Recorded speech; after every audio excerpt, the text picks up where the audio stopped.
Hi friends, welcome to Pushpa's life. இன்றைக்கி இந்த வீடியோவில் பிரம்ம முகூர்த்த பூஜை செய்யும்போது நடக்காத அதிசயங்களும் நடக்கிறது, இதுவரைக்கும் வராத பிரச்சனைகள் கூட வருது. இதெல்லாம் எதனாலேயே இருக்கும் அப்படிங்கிறத பற்றி தாங்க இன்றைக்கி உங்கள் கூட நான் டிஸ்கஸ் பண்ண போகிறேன். கண்டிப்பாக இந்த பதிவு உங்களுக்கு யூஸ்ஃபுல்லாக இருக்கும் அப்படின்னு நான் நம்புகிறேன். சரி, வாங்க வீடியோக்குள்ளே போயிடலாம். இன்றைக்கி பார்த்திங்க அப்படின்னா திங்கக்கிழமை ஒரு 5 மணி அப்படிங்கும்போது தாங்க எந்திரிக்க முடிஞ்சுது. நைட்டு ஒரு 11 மணி வரைக்கும் க்ளீனிங் வேலையெல்லாம் பண்ணிகிட்டு இருந்தேன். அதை நேற்று பதிவிலேயே காட்டியிருப்பேன். அதுக்கப்புறம் பார்த்திங்கன்னா முன்னாடி வாசல் மட்டும் க்ளீன் பண்ணாமல் விட்டுருந்தேன். அதை எழுந்திரிச்சனையும் இயற்கை காட்சிகளெல்லாம் கொஞ்சம் ரசிச்சுட்டு முன்னாடி வாசல்லாம் க்ளீன் பண்ணி விட்டுட்டு அதுக்கப்புறம் நிலை வாசல்லேருந்து உள்ளுக்குள்ளே கோலமெல்லாம் போட்டு விட்டுட்டு பூஜை செய்கிறதுக்காக எல்லாமே அரேஞ்ச் பண்ணி வச்சுக்கிறேங்க. இந்த பூஜையை செய்கிறதுக்குள்ளே பார்த்தீங்க அப்படின்னா அவ்வளோ ஒரு பிரச்சனைகளை தாண்டி தாங்க இந்த பூஜையை நம்ம செய்ய வேண்டி இருக்குது. அது நிறைய பேர் நீங்கள் உங்கள் கமெண்ட்ஸ்லேயே சொல்லும்போது எனக்கு நிறைய விஷயங்கள் புரியுது. நேற்று வாசி சிஸ்டருமே அவ்வளோ ஒரு எப்படி சொல்கிறது, நேற்று பதிவுலேயே நான் சொல்லியிருப்பேன். எனக்கு கேட்கும்போதே அவ்வளோ ஒரு படிக்கும்போதே அவ்வளோ ஒரு கஷ்டமாக இருந்துச்சு அப்படின்னு சொல்லியிருப்பேன். அதே மாதிரியே தான் இன்றைக்குமே சொல்லியிருந்தாங்க. சரி, அதனால் எனக்கு நேற்றுலேருந்தே நான் சொல்லணும் அப்படின்னு எனக்கு தோணுன சில விஷயங்களை உங்கள் கூட நான் ஷேர் பண்ணிக்கலாம் அப்படிங்கிறதுக்காகத்தாங்க இன்றைக்கி இந்த பதிவு. இப்போ நம்ம ஒரு விஷயத்தை புதுசாக செய்யும்போது அதை பற்றின புரிதல் நம்மக்கிட்ட முழுசாக இருக்காது இல்லைங்களா? அப்படி இருக்கும்போது நம்ம புதுசாக ஒரு முயற்சி பண்ணி ஒரு பிரம்ம முகூர்த்தத்தில் எழுந்திரிச்சு ஒரு தீபம் ஏற்றலாம் அப்படிங்கிற ஒரு முடிவு பண்ணி அத்தனை தடைகளையும் தாண்டி நாம் அந்த தீபம் ஏற்றும்போது நமக்கு சில பாசிட்டிவ் வைப்ரேஷன்ஸ் எல்லாம் கிடைக்குங்க. நம்மளை பற்றி புரிஞ்சுக்கக்கூடிய வாய்ப்புமே கிடைக்குது. அதெல்லாம் நம்ம புரிஞ்சுக்கிறதுக்குள்ளேயுமே நிறைய பிரச்சனைகள் நிறைய தடைகள் வந்துக்கிட்டே தாங்க இருக்குது. இதெல்லாம் எதனாலேயே இருக்கும் அப்படின்னு எனக்கு தெரிஞ்ச விஷயங்களை உங்கள்கிட்ட ஷேர் பண்ணிக்கிறேங்க. என்ன அப்படின்னா, இந்த பூஜை செய்யும்போது பிரச்சனைகள் வருது அப்படிங்கிறது நம்மளுக்கு புரியுது இல்லைங்களா?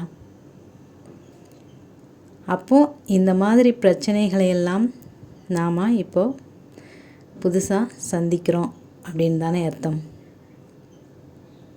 இது நாள் வரைக்கும் நம்ம சின்ன சின்ன பிரச்சனைகளை தாண்டி வந்திருக்கலாம்.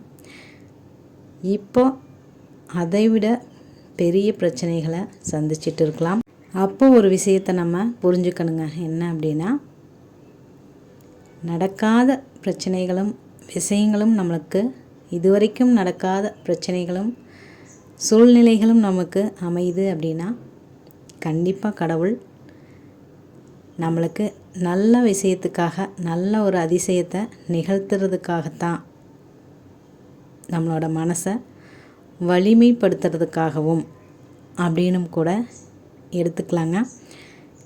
இப்போ புதுசாக நீங்கள் பிரம்ம முகூர்த்த பூஜை செய்கிறீங்க அப்படின்னா கூட ஒரு 6 மாதத்துக்கு அப்புறம் கண்டிப்பாக உங்களோட வாழ்க்கையில் அதிசயங்கள் நிகழறத நீங்கள் கூட பார்ப்பீங்க. கண்டிப்பாக அதைய என் கூடயும் ஷேர் பண்ணுவீங்க அப்படின்னு நான் நம்புகிறேன். நான் எப்படி இப்படி அழுத்தம் திருத்தமாக சொல்கிறேன் அப்படின்னா, ஒவ்வொரு நாளுமே எனக்கு ஒரு புதிய நாளாக தொடங்குற மாதிரி தாங்க இருந்துச்சு. அந்த அனுபவம் எனக்கு ரொம்பவுமே பிடிச்சிருந்தது. அதனால் அதை தெரிஞ்சுக்கிறதுக்காகவே நான் நேரமே எந்திரிக்க ஆரம்பித்தேன். இவ்வளவு நாளாக நம்ம பிரச்சனைகளை சந்திச்சிருப்போம், இந்த மாதிரி பிரச்சனைகளை எல்லாம் சந்திச்சிருப்போம். ஆனால் இப்போ கொஞ்சம் அந்த பிரச்சனைகளெல்லாம் ரொம்ப தீவிரமாக இருக்கிற மாதிரி தான் ஆகுது. ஏன் அப்படின்னா, நம்மளோட அந்த பூஜைகள்லாம் செய்யும்போது நம்மளோட வலிமை இன்னும் கூடுறத நம்ம சுற்றி இருக்கிறவங்களும் சரி நம்ம கூட இருக்கிறவங்களும் சரி உணர ஆரம்பிப்பாங்க. அதை எப்படியாவது தடுக்கணும்னு கூட அவங்க செய்கிற ஒரு முயற்சியாக கூட இது இருக்கலாம் அப்படிங்கிற ஒரு எண்ணம் எனக்கு இப்போ தோணுது. அதையெல்லாம் தாண்டி நாம் அதை செய்யும்போது கண்டிப்பாக நமக்கானவங்களும் நம்மளை புரிஞ்சுக்குவாங்க. புரிஞ்சுக்கக்கூடிய ஒரு சூழ்நிலையை அந்த கடவுளும் அமைச்சு தருவாங்க. நம்மளோட மனசும் உடம்புமே கூட நம்மளோட வாழ்க்கையை சிறப்பாகவும் நம்ம கூட இருக்கிறவங்களையும் நம்மளை சுற்றி இருக்கிறவங்களையும் நம்ம இன்னுமே கொஞ்சம் சந்தோஷமாக வச்சுக்கக்கூடிய ஒரு வாய்ப்பையும் கொடுக்குங்க. சரி, நான் என்னை பற்றியே சொல்லிடுறேங்க. எனக்குமே நடக்காத விஷயங்கள்லாம் நடந்துச்சு. இந்த சிவன் உருவத்தை வரையும் போது பார்த்தீங்க அப்படின்னா, சிவன் தனியாக இருக்கக்கூடாது, 2 பேரும் சேர்ந்து, சிவனும் பார்வதியும் இருக்கிற மாதிரி தான் சேர்ந்து தான் இருக்கணும். அப்படி இல்லை அப்படின்னா வீட்டில் சண்டை வரும் அப்படிங்கிற மாதிரி சொன்னாங்க. ஆனால் நான் வந்து சிவனை வந்து ஒரு யோகியாக நான் பார்க்குறேன். அமைதியாக அவர் வந்து உட்கார்ந்துருக்கிறாரு. அந்த மாதிரி நம்மளோட வீடும் நாமுமே அமைதியாக இருக்கணும் அப்படிங்கிற ஒரு எண்ணத்தில் தான் இதை நான் வரைஞ்சிருந்தேன். சிவனும் பார்வதியும் வரையக்கூடிய ஒரு எனக்கு ஒரு வாய்ப்பு கிடைச்சதுன்னா கண்டிப்பாக அதையுமே வரையணும் அப்படின்னு நான் ஆசைப்பட்றேன். ஆனால் இப்போதைக்கு எனக்கு பார்த்திங்க அப்படின்னா இந்த தியானம் செய்கிற மாதிரி இந்த சிவன் எனக்கு ரொம்பவே பிடிச்சிருந்தது. அதனால தான் நான் வரைஞ்சிருந்தேன். ஆனால் அடிக்கடி இதுவரைக்கும் நடக்காத சண்டைகள் பெருசாகிற மாதிரி தான் எனக்குமே வந்திருக்குது. ஒருவேளை இதனாலேயா கூடவா அப்படின்னு கூட தோணவும் செஞ்சுருக்குது. ஆனால் எவ்வளோ பெரிய சண்டைகள் வந்தாலும் நான்லாம் பார்த்திங்க அப்படின்னா சண்டை வந்துருச்சு அப்படின்னா ஒரு 2-3 4 மாத கணக்கில் பார்த்திங்கன்னா அதையவே நினச்சிட்ருப்பேன். அதுலேருந்து என்னால் வெளிவரவே முடியாதுங்க. அது எப்போ நினச்சாலும் அது அந்த நேரத்தில் நடக்கிற மாதிரியே அந்த நிமிஷம் பார்த்திங்க அப்படின்னா ஒரு ரணத்தையும் மனசில் ஒரு விதமான பயத்தையும் பதட்டத்தையும், எதுக்காக இந்த வாழ்க்கையை நம்ம வாழணும் அப்படிங்கக்கூடிய ஒரு வெறுப்பையும் அந்த நேரம் அந்த நிமிஷம், அதாவது அது நடந்து ஒரு மாதக்கணக்காக கூட இருக்கலாம், வருஷக்கணக்காக கூட இருக்கலாம். ஆனால் அதை நினச்சி பார்க்கும்போது அந்த நிமிஷம் கணம் ஒரு ரணமாக மாறி இருக்குதுங்க. ஆனால் இப்போ எல்லாம் என்னால் புதுசாக பிரச்சனைகள் வந்தாலுமே ஒரு பயமோ பதட்டமோ இல்லை ஒரு எப்படி சொல்கிறது, எனக்கு எப்படி சொல்கிறதுன்னு தெரியல. முதல் இருந்த மாதிரி நான் இல்லைங்க. எப்போவுமே கண்களில் நீரோட, கவலை தோய்ந்த முகத்தோட, இன்னும் புரிகிற மாதிரி சொல்லணும் அப்படின்னா ஒரு பித்து பிடிச்ச மாதிரி அந்த மாதிரி எல்லாம் கூட நான் ஆயிடுவேங்க. அப்படி அந்த பிரச்சனைகள்லேருந்து எப்படி வெளிவர்றது அப்படிங்கிறதே எனக்கு தெரியவே தெரியாதுங்க. ஒரு சில நாட்கள் தோணும், சைக்காட்டிஸ்ட்டை எல்லாம் போய் பாரு அப்படின்லாம் சொல்கிறத கேள்விப்பட்டிருப்பீங்க. ஏதாவது ஒரு இது அப்படின்னா சைக்காட்டிஸ்ட்டை பாருங்கள் அப்படின்னு இந்த யூடியூப்பில் இதுலையெல்லாம் சொல்கிறத நீங்கள் கேள்விப்பட்டிருப்பீங்க. அந்த மாதிரி கூட செய்யலாமா அப்படிங்கிற மாதிரி கூட எனக்கு யோசனை தோணுச்சுங்க. ஆனால் அந்த மாதிரி எதுவுமே இல்லாமல் இதிலிருந்து என்னால் வெளிவர முடிஞ்சுது அப்படிங்கிற ஒரு உண்மை எனக்கு இப்போ புரிஞ்சிருக்குதுங்க. ஆனால் இதை நான் எப்படி ஸ்டார்ட் பண்ணேன், எப்படி நான் இதை இவ்வளோ தூரம் செய்கிறேன், அதெல்லாம் எனக்கு எதுவுமே இது வரைக்குமே புரியல. ஏதோ ஒரு எப்படி சொல்கிறது, ஏதோ ஒரு சக்தி தான் சொல்ல முடியும்.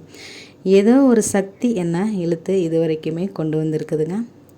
அந்த சக்தி ஆக்கப்பூர்வமான சக்தி உங்களுக்குமே கிடைக்கணும் அப்படிங்கிறதுக்காகத்தாங்க இதை நான் ஷேர் பண்ணிக்கிட்டே இருக்கிறேன். இன்றைக்கி பார்த்திங்க அப்படின்னா பூஜையை அவ்வளோ அழகாக முடிச்சுட்டு, அந்த இருளில் எப்போவுமே தியானம் செய்கிறது ரொம்ப பிடிக்கும், தீப ஒளியில் அதை தாங்க செஞ்சிட்ருந்தேன்.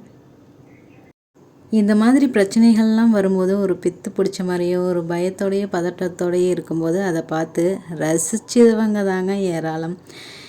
எப்போவுமே ஸ்மைலோடவே இருக்கிற எப்படி அப்படின்னு என்னை கேட்டவங்க எத்தனையோ பேர் இருக்காங்க. நான் காலேஜெல்லாம் படிக்கும்போது, ஸ்கூல் படிக்கும்போதும் சரி, கோபமே உனக்கு வராதா அப்படின்னு கேட்டவங்கெல்லாம் இருக்கிறாங்க. ஆனால் இந்த மாதிரி நான் மாறும்போது அதை பார்த்து ரசித்தவங்களையும் நான் பார்த்துருக்குறேன். ஆனால் அதிலிருந்து வெளிவரக்கூடிய ஏதாவது ஒரு ஹெல்ப் பண்ணுவாங்க அப்படின்னு நான் எவ்வளவோ பேர்த்த நம்பியிருக்கிறேன். ஆனால் யாருமே அதிலிருந்து வெளிவரக்கூடிய ஒரு உதவியை செய்கிறவங்கள விட அதை பார்த்து ரசித்தவங்க தாங்க அதிகம் அப்படின்னு நான் சொல்ல முடியும்.